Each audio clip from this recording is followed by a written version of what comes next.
Hi అండి, నమస్తే. నేను మీ Shanti. Welcome back to my channel Shanti's vlogs. ఈరోజు మన వీడియోలో దేవీ నవరాత్రుల్లో అమ్మవారికి 5వ రోజు ప్రసాదమైన కట్టు పొంగల్ని ఎలా తయారు చేయాలో చేసి చూపించబోతున్నాను. ఈ కట్టు పొంగల్ని కుక్కర్లో చాలా ఈజీగా టేస్టీగా ఎలా తయారు చేయాలో చూద్దాం. సో లేట్ చేయకుండా వీడియోలోకి వెళ్ళిపోదామా? వీడియోలోకి వెళ్లే ముందుగా నా ఛానల్ని సబ్స్క్రైబ్ చేయని వాళ్ళు ఉంటే సబ్స్క్రైబ్ చేయటం మర్చిపోకండి. కట్టు పొంగల్ కోసం ముందుగా కుక్కర్ తీసుకొని ఆ కుక్కర్లో మీరు ఏ కప్పుతోనైనా కొలుచుకోండి. ఇలా అరకప్పు బియ్యము, అరకప్పు పెసరపప్పు వేసుకొని ఇప్పుడు దీన్ని 2-3 సార్లు శుభ్రంగా కడిగేసుకోవాలి.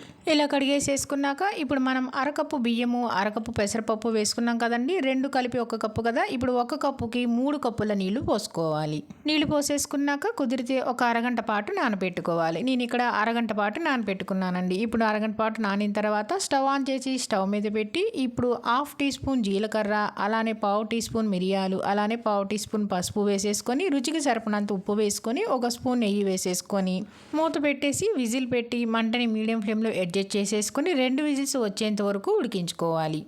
2 విజిల్స్ వచ్చి స్టవ్ ఆఫ్ చేసేసుకున్నాక ఆవిరంతా పోయాక మూత తీసుకోవాలి. ఇలా మూత తీసిన తర్వాత ఒకసారి అంతా బాగా కలిసేలాగా కలిపేసేసుకోవాలి. ఒకసారి అంతా బాగా కలిపేసేసుకున్నాక మళ్ళీ స్టవ్ ఆన్ చేసి స్టవ్ మీద పెట్టేసి మంటని మీడియం ఫ్లేమ్లో పెట్టి ఉడకనివ్వాలి. ఇప్పుడు మరొక పక్క స్టవ్ ఆన్ చేసుకుని ప్యాన్ పెట్టుకుని ప్యాన్లో 2 టేబుల్ స్పూన్ల నూనె, అలానే 2 టేబుల్ స్పూన్ల నెయ్యి వేసుకోవాలి.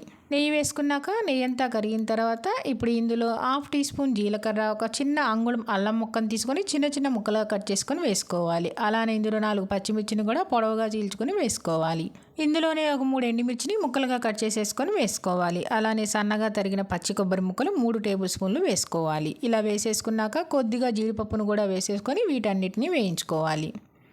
ఇలా పచ్చి కొబ్బరి ముక్కలు వేయటం వల్ల పొంగల్లో చాలా అంటే చాలా రుచిగా ఉంటాయండి. తినేటప్పుడు నోటికి తగులుతూ భలే టేస్టీగా ఉంటాయి. వద్దనుకుంటే మీరు స్కిప్ చేసేసుకోవచ్చు. ఇలా పచ్చి కొబ్బరి ముక్కలు, జీడిపప్పు కొద్దిగా వేగిన తర్వాత ఇప్పుడు ఇందులో 1/2 టీ స్పూన్ మిరియాల పొడి వేసుకోవాలి. కొంచెం ఘాటుగా తినేవాళ్ళు 1/2 టీ స్పూన్ దాకా మిరియాల పొడి వేసుకోవచ్చు. ఇలా 1/2 టీ స్పూన్ మిరియాల పొడి వేసేసుకున్నాక ఇందులో కొద్దిగా కరివేపాకు వేసుకోవాలి. కరివేపాకు కూడా కొంచెం ఎక్కువగానే వేసుకోవాలండి. ఇలా ఎక్కువగా కరివేపాకు వేసుకున్నాక 1/2 టీ స్పూన్ ఇంగు వేసేసుకొని ఇప్పుడు కరివేపాకు బాగా క్రిస్పీగా వేగేంత వరకు వేయించుకోవాలి.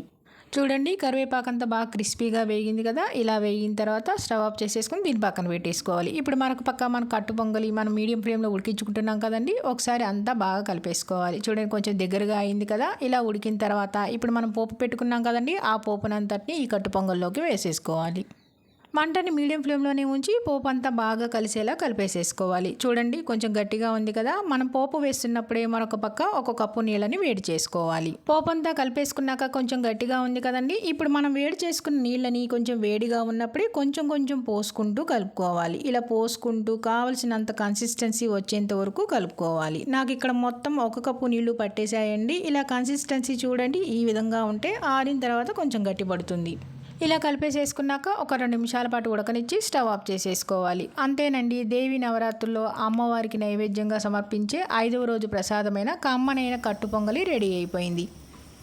చాలా అంటే చాలా రుచిగా ఉంటుందండి. ఇది మీరు కూడా తప్పకుండా ట్రై చేయండి. ట్రై చేసి మీకు ఎలా వచ్చిందో కామెంట్స్లో తెలియచేయడం మర్చిపోకండి.